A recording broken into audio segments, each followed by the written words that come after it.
we came to the end, and we have one session left. And I know that you're all waiting for him now. Who has Ripple? Who already got some Ripple? Who doesn't want to tell that you are holding some Ripple? Okay. Okay, so we're going to talk, the topic of this session is the Ripple effect. And now, I want to invite Dilip Rao, Global Head of Infrastructure Innovation from Ripple. Round of applause for him.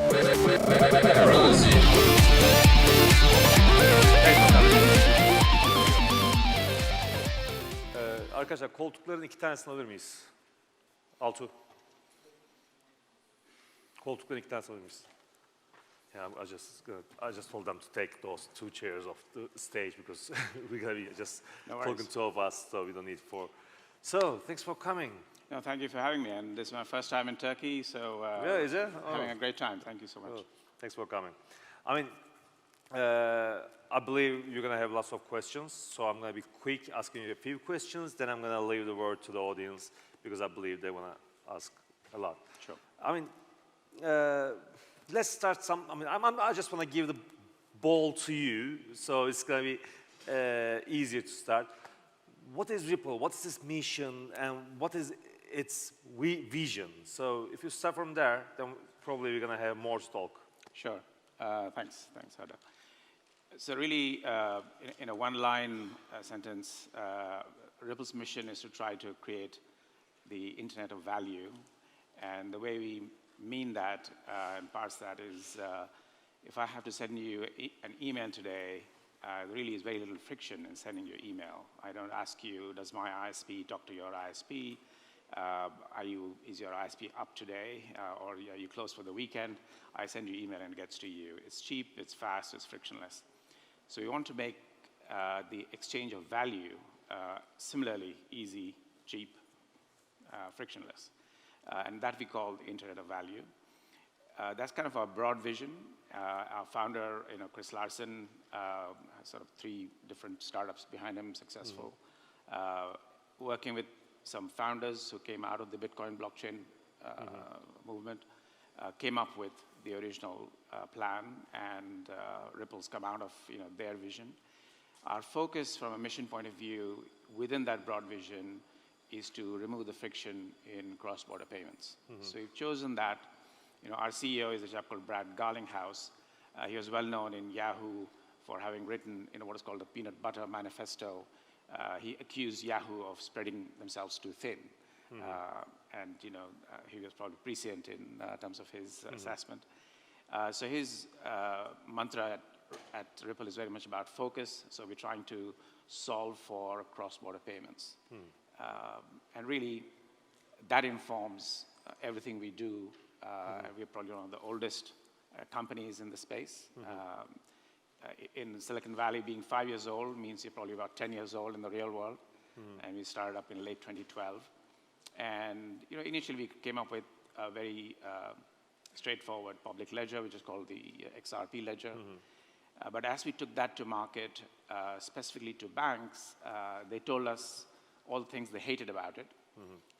And so if we had to create a solution that banks were going to use, we had to really take the best bits of distributed ledger technology, but then solve for their specific use case. So I think in general, this technology is evolving. And I think what some of the learnings we came to were around, not that my blockchain is better than your blockchain, because we think there'll be 1,000 blockchains for different use cases and be optimized for those use cases. So what we've been spending the last couple of years is really on, I think one of the other speakers touched on this, which is interoperability. It has too many syllables to be catchy, but we think the key problem is connecting blockchains and connecting networks. So we come up with again, a technology called the interledger protocol. If you go to interledger.org, this is a W3C committee that's running this development of this standard, which is primarily around connecting networks as well. So you said that your mission is to remove friction from global payments. Can you give us more examples, like what are you really doing to make this happen? I mean, not you, but Ripple is doing to make this happen? So look, firstly, you have to understand how cross-border payments work today. Yep. And we think that distributed ledger technology has a great fit to the problem. So I think a lot of people are racing around trying to solve for child poverty and world hunger, with blockchain, whereas the way banks work today is if you want to move money, let us say, from Germany to Turkey, then somebody wants to send money out of a German bank account, that bank has to take their money and then has to basically send the money across to somebody who also has a leg in Turkey. So typically this happens through somebody called a correspondent bank. So the correspondent bank has a leg in Germany, has a leg in Turkey, which means they can use the domestic system in Germany to take the money from the German bank and use the domestic system in Turkey to pay out to the beneficiary bank. What this means is you have multiple ledgers being updated. So initially, the German bank has to update its ledger to say, I'm going to debit John and I'm going to pay out to the correspondent. The correspondent has to update their ledger to move that across borders. And locally in Turkey, another ledger has to be updated to get the final money to the beneficiary. So you have multiple ledger updates happening at different points in time. And the way all of this works is really 70s technology. You have batch files being passed around and being processed. So it is fraught with error. It might take 2 to 3 days. You might have taken the money from the sender in Germany, but you have not completed the delivery of money to the beneficiary in Turkey. And it could fail in between. So it is prone to error, anywhere from 6 to 12% errors. It's expensive because of so many handoffs. Everybody wants a little, clip on the way. And what this results in is really a high friction process to move money. So what Ripple has done is sort of created, firstly, a set of solutions for banks to use, which primarily allows them to share a ledger between just the parties to the transaction. So we use a validation mechanism which has been tailored for that purpose. So it gives them all of the benefits of immutability, of having algorithmic validation, but it is not party, you don't have anybody other than the parties to the transaction involved in the transaction. So this keeps the banks very comfortable because of the privacy, reputational issues, but also scalability issues. Now, none of this uses cryptocurrency. And the reason for that is the initial implementation is all about connectivity. So we're solving the problem of creating an atomic transaction between the bank in Germany and the bank in Turkey so that the debit at one end is accompanied by credit at the other. So you can guarantee settlement. You can actually exchange information about the transaction up front so the sender knows what it's going to cost, when it's going to get delivered, and get a confirmation of delivery. So I like to tell banks that the service is not about sending of money, it's about the receipt of money. So if I know that my mom's got the money, that's what I'm paying for. So we're trying to solve that with both the messaging layer and the settlement using the Ripple Ledger or ILP technology. The second part of it is going to be how do we use a digital asset? And that solves a second problem, which is of liquidity. So when a bank wants to make a payment in Turkey, somebody has to have the money in Turkey to deliver. The German bank may not have that. So what they will often do is have an account at the correspondent bank where they're holding Turkish lira. So they're holding money in probably 20, 30, 40, 50 countries around the world for these payments to be made.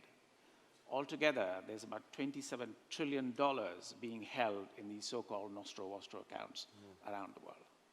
Now, if one bank is holding in 100 different currencies, as you can imagine, that's an expensive exercise.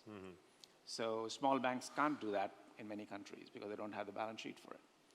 So using a digital asset like XRP, which is the asset native to the Ripple Ledger, a bank could, for example, just hold XRP. And whenever they wanted Turkish lira, they could buy it from somebody by exchanging XRP for it. Or if they wanted euros, they could buy euros. So if you only had to use one asset, which is instantly translatable into 20, then typically it means you have to hold less money overall. So it optimizes for liquidity. It makes it feasible to exchange instantly and settle using a digital asset that has no counterparty risk. So the elimination of nostros is one use case. The other is as a bridge currency. So today, where you have pairs of currency which are not very liquid, you might have to go through US dollars, which means that every time Mr. Trump tweets, your transaction is getting affected because the US dollar might go up and down. Whereas if you had ultimately a digital asset that had no counterparty risk, there was no central bank running it, it meant that you'd have a very neutral bridging currency. So that's kind of our second solution.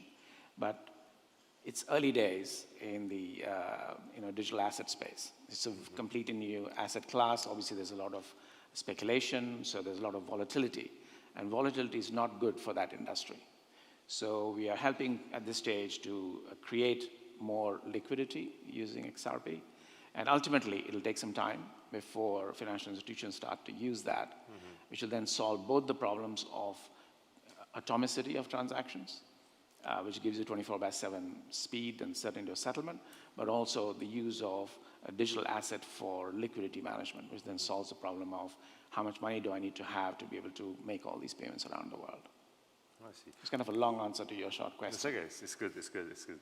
So, just I realized something. You call it digital assets. Yeah. You don't say cryptocurrency or crypto assets or anything. Is there a reason for that? I'm just asking. I mean, you don't need to. No, very deliberately. Maybe a company policy. No, very deliberately. Yeah. So we have positioned XRP really as a digital asset for use by financial institutions, really on a wholesale basis. So right now, the XRP ledger is a public ledger. It is really a ledger of liabilities. So what I mean by that is you can take money from somebody and issue a balance on the Ripple ledger. You can take gold, you deposit gold with somebody and you can issue a balance in gold on the Ripple ledger. So any kind of a liability that you have can be issued on the Ripple ledger. The validation of transactions is through consensus. So the use of XRP is probably threefold. I guess I told you about two of them already as a substitute for nostros, as a bridge currency. And initially, it was also a mechanism to stop denial of service attacks on the network. So really, it was never designed for buying coffee. So our positioning for XRP is really as a wholesale digital asset. And we're licensed to sell that out of a fund that we have in New York as exactly that, for that purpose. So you're saying, I mean, it's mostly used by banks, but is it only for banks now? Or do you think there will be some other use cases? So I think the starting point was certainly this primary use case for cross-border transactions. Now, we've gone there because obviously there's big money there. And therefore, you want to solve big problems. So we have many, now a lot of MSBs or PSBs, beginning to sign up to Ripple because they compete with banks. So we are not saying that this is only for banks or only for somebody else, but really, ultimately, all of these financial institutions have to transact with each other, and they'll do that only if they know and trust each other. So from that point of view, joining the club means that we're creating a RippleNet club, which, for the first time, in 40 years, there's a new network coming together of both banks and financial institutions who want to use this technology, but also what we call the Ripple Rulebook to be able to transact comfortably with each other. So they will use XRP, we hope. Initially, MSBs are using the XRP. They're using pilots, for example, people like MoneyGram, Coalix in US, Mexico, et cetera. But ultimately, once banks get more comfortable, the volatility comes down, some of the big money comes into it, the regulators get more comfortable with the use of this as a digital asset. So our general view to regulators is, don't just think about this class as being good or bad. You have to figure out, what is being done with it? What is the use case? And certain use cases perhaps are not good, and you want to sort of regulate those much more strongly. Other use cases probably are very benign, and it should be encouraged because it allows the intrinsic cost structure of banking to be more efficient. And like, I don't know if you share any numbers, but like, do you have like a bank partner in every country, or is there a number for that? So we have today probably over 100 clients who have committed to signing up to RippleNet. We're probably signing now one a week in terms of both PSPs, and banks. So we've gotten over that initial hurdle. The thing with banking is, regardless of what they say about innovation, they'll do an innovation project. But to go into production with a service that they've exposed to their clients, they're very, very anxious about that. And so they want to make sure, they want to kick all the tires, they want to do pilots, they want to see everybody else doing it before they jump in. But now, for example, Santander has, this quarter, released an app, which is being used in 4 countries, in Spain, in Brazil, in Poland, and the UK.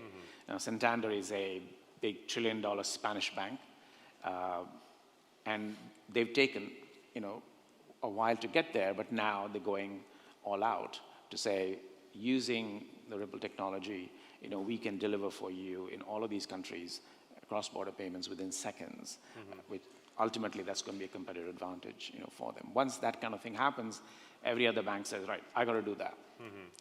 So that starts to now get more and more banks, signed up. So the last, I've been with Ripple now since the middle of 2014. I spent the last few years basically running the Asia Pacific and MENA business, for Ripple. I've just changed hats this year, and now I'm beginning to work with central banks and with financial market infrastructures. Not to educate them, because we've already been doing that for several years, but to actually have them using our technology to solve problems. Because we think you can learn by doing. And I think that if regulators start to get more comfortable with, what are the goods and bads, or, how does this work, how does this not work, what are some limitations, then I think there'll be a whole acceptance of this technology by the financial ecosystem. So should we expect a good move from central banks in the coming future? Already, for example, last month we had the central bank in Saudi Arabia, Saudi Arabian Monetary Authority. So that's a project that I kicked off with them, where they brought about 15 banks to the table, with a deep dive on Ripple technology, both for the banks and for SAMA. And their initial concern was, should we put a sandbox around this technology? But once their regulators got, into the nitty-gritty, with us and their banks, understood how the bank's going to implement it, they said, no, we don't think there's a need for a sandbox. Go for it, and if you want to use it, use it. That kind of comfort coming from a central bank in, many economies, especially in emerging markets, is very powerful. In India, when I first started selling there, they said, what does the Reserve Bank of India think about Ripple? And I said, well, why are you asking me? Why aren't you going to ask the central bank? We said, no, we can't do anything unless the RBI is going to be approving of it. So, of course, we spent time with the RBI. And I said, yes, this is technology between banks. Go for your life. I mean, I know that, like, in Turkey, there's also interest into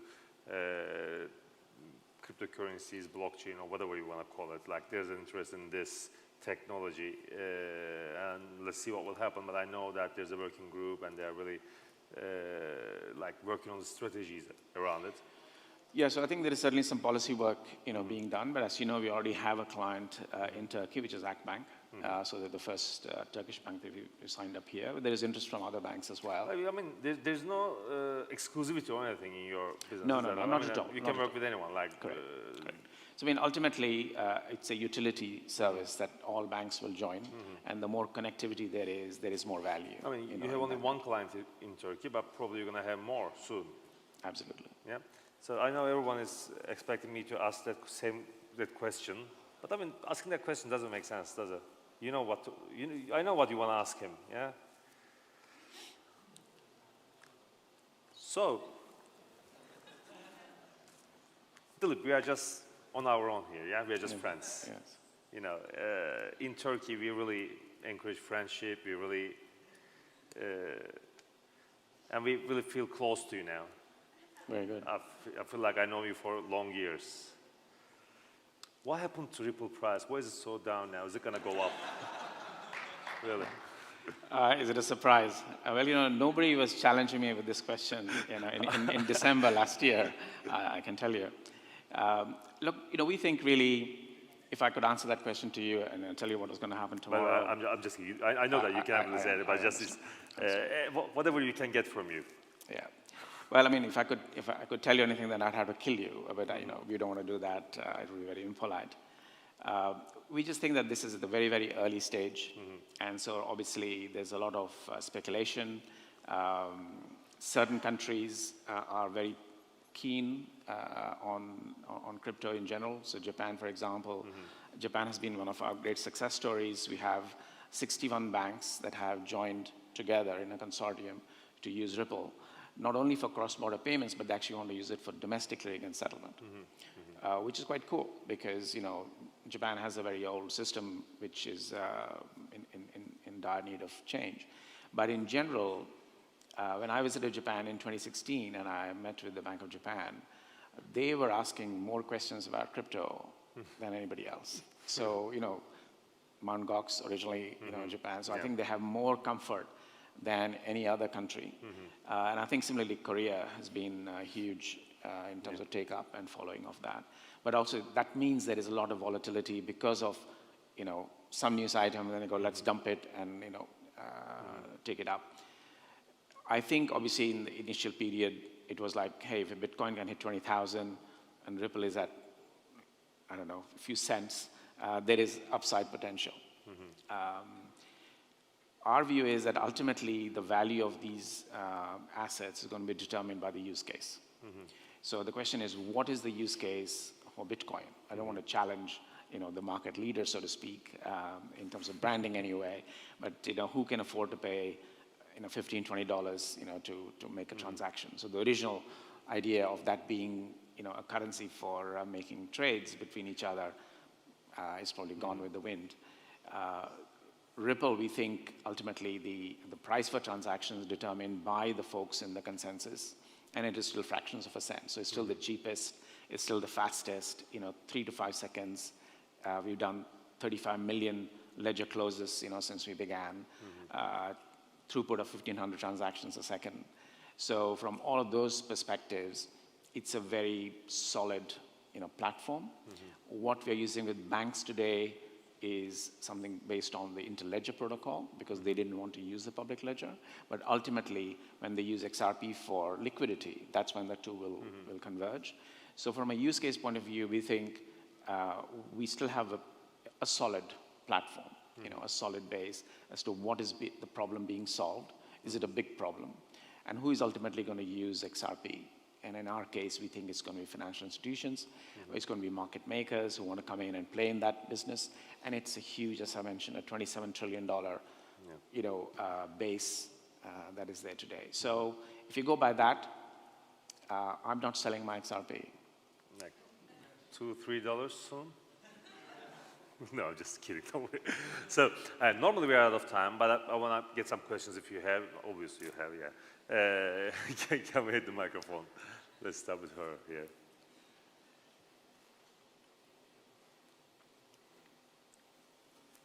Şuradan başlayalım hanımefendiden. Şuradan hanımefendiden başlayalım. Thank you so much for this nice talk. And as far as I can pick from your sentences, there's this Japanese banks they just create the majority of the banks which have just joined to your network. So any of the banks have already started using XRPs with your technology right now? No, so the first people who are using XRP in a pilot mode, and I think we've been public about all of this, from day one, are more MSBs. So, I mean, the first MSBs are regulated, but they are usually much more, forward-thinking, want to try out stuff before the banks will. So, for example, MoneyGram, which is a big, remittance company, is beginning to trial that. We've had a company called Qualix, which is an old, very well-established company in the US, using it to move money between the US and Mexico. We've given them a product which now is still in beta, but will be, made available for commercial use shortly, which basically allows the exchange to take US dollars, buy XRP at an exchange in the US, move that XRP to an exchange in Mexico, have that sold into Mexican pesos in Mexico. And our product will coordinate all of those transactions so that upfront you can know, okay, if I have $100 US, how many pesos will I get?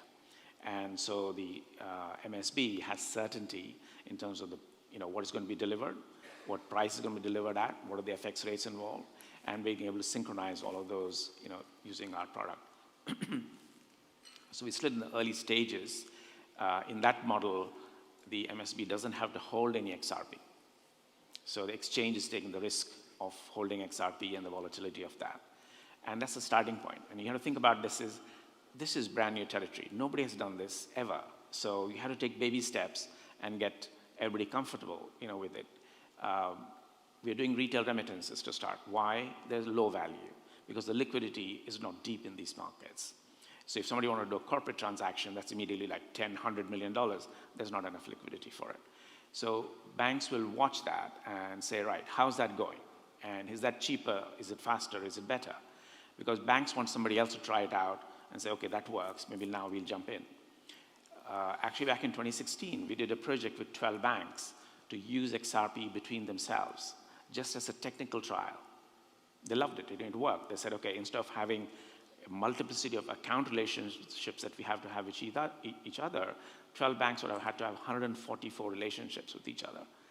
They just used XRP and moved it between each other and said, this works. So they've already tried that out. And we know that that's the holy grail.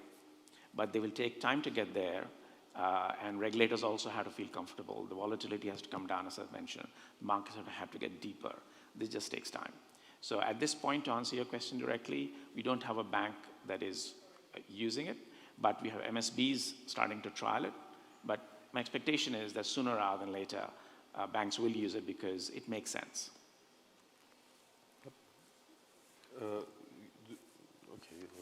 Hi, so I'll just stand up. So my question is, why is the circulating supply of XRP around 39 billion, and what does it mean if the maximum supply is 100 billion?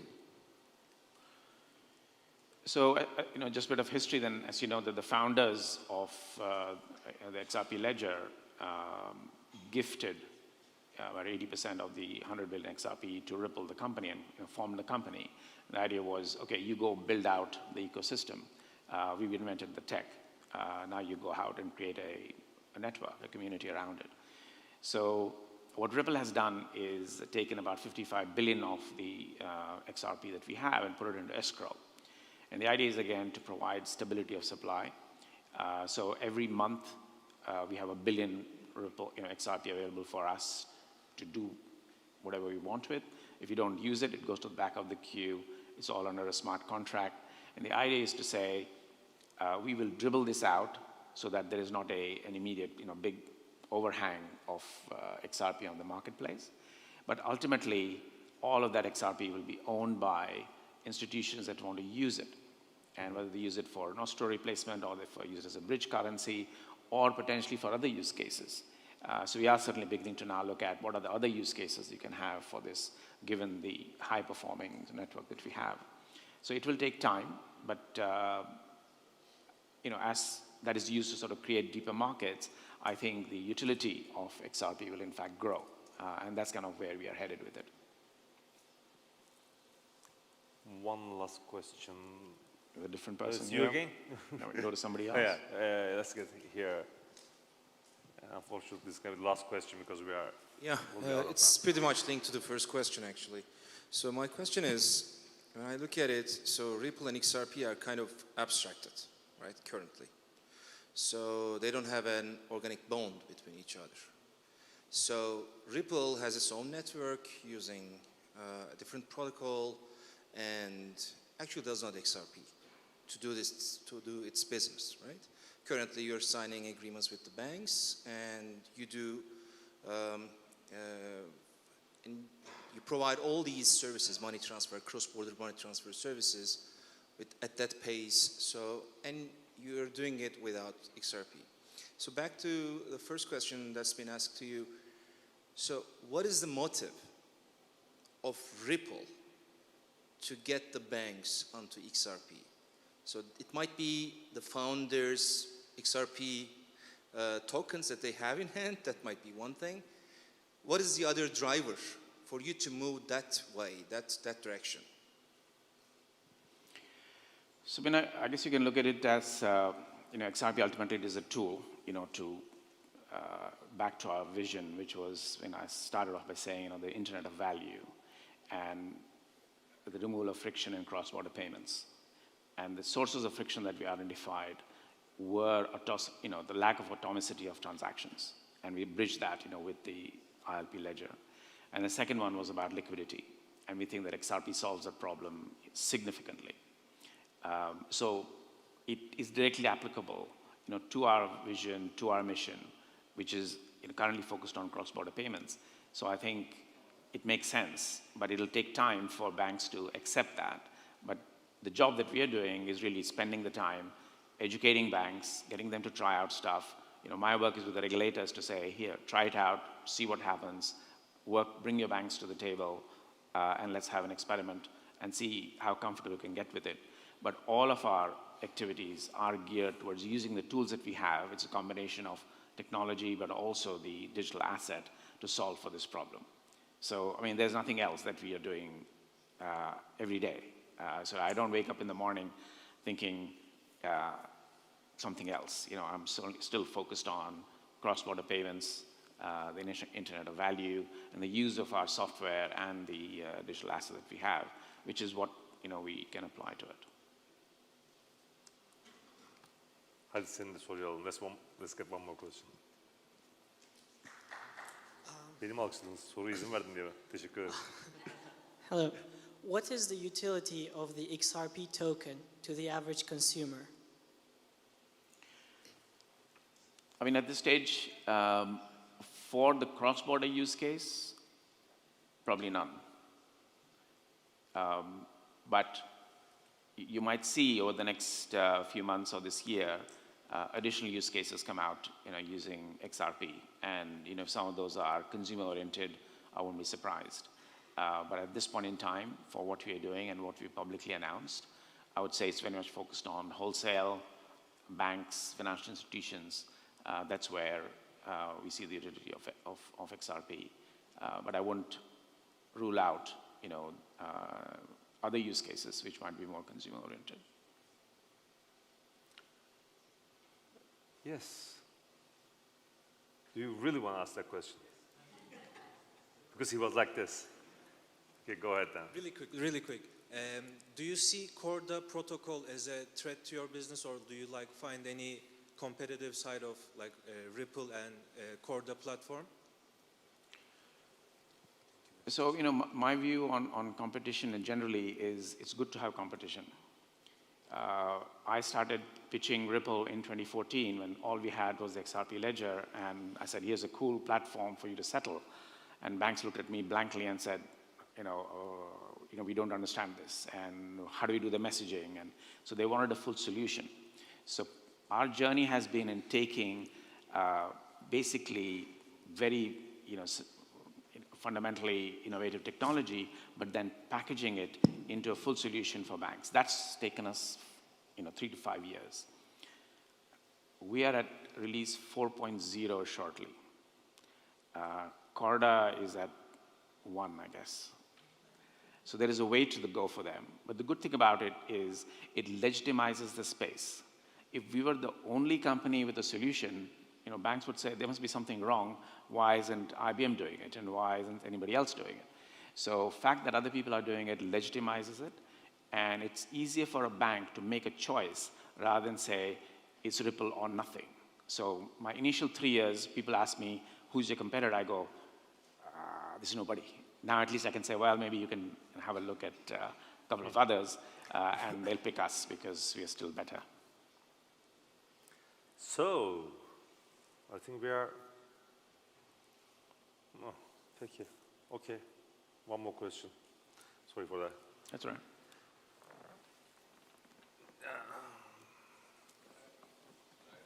I just wanted to ask, what is XCurrent? So XCurrent is the product that we built specifically for banks. XCurrent sits behind a bank's firewalls. It has two components. It has a messaging layer that talks to other XCurrents at other banks on a peer-to-peer basis. It's bidirectional information exchange. And the second component of that is a Ripple ledger, so the two banks can exchange information about liquidity balances. So typically, as I mentioned, a bank has a Nostro account, a German bank has a Turkish lira account at a bank in Turkey. They'll be able to see exactly how much money they have. They'll be able to do an atomic transaction between two banks using those Ripple ledgers. So that is the XCurrent product that we sell to banks, and that is based on what we call the interledger protocol, which gives banks an immutable transaction. It gives them a validation mechanism, which is 24/7, algorithmic. So it has all the benefits of cryptographic certainty, distributed ledgers, atomicity of transaction, and they love it. So banks don't actually use XRP to transfer across borders? No, so as I said, the XCurrent product, the way it's implemented today, uses fiat currencies. So the convergence that we see coming in the next phase is for banks to have an option to say, do I want to use XRP? So instead of the German bank holding Turkish lira, they could say, Akbank, are you able to accept XRP and give me Turkish lira? Here's 100 lira worth of XRP. Here's 1,000,000 lira worth of XRP. And instantly, that can be settled without having to hold balances. So that's the holy grail. That's the ultimate end goal that we're aiming for. But if you don't have connectivity, you can't even start. So first you get the banks connected. They do what they're doing today better. They like it. They build new services on it. Then they go, I want to do this in 100 countries, but I can't hold currencies in 100 countries. Well, guess what? You got XRP. So it's a phase strategy, but that's the way banking works. I really enjoyed talking to you. It's really nice, and I think we received good questions as well, and you gave us everything really honestly, and it was really nice talking to you here. Thanks for coming. Thanks for making this happen. It's a pleasure. Thank you very much. Thank you. Thanks. Hope to see you again somewhere else. I love the food, so I'll be back. Oh, really? Okay. Great. Whenever you like. Thank you. Thank you. So, we came to the end now. Thanks for coming. Thanks for being here with us. We have the Telegram account. Most of you probably know that. You can join us there. We're going to be building that community at our upcoming events as well for Blockchain Venture Summit. And we have this Twitter account. You know that. Definitely you're going to get news from Webrazi and Bitrazi. And we will announce our next Blockchain Venture Summit soon. And it's going to be somewhere in Europe, I guess. So, again, thanks for coming. Thanks for being with us. I hope you enjoyed today.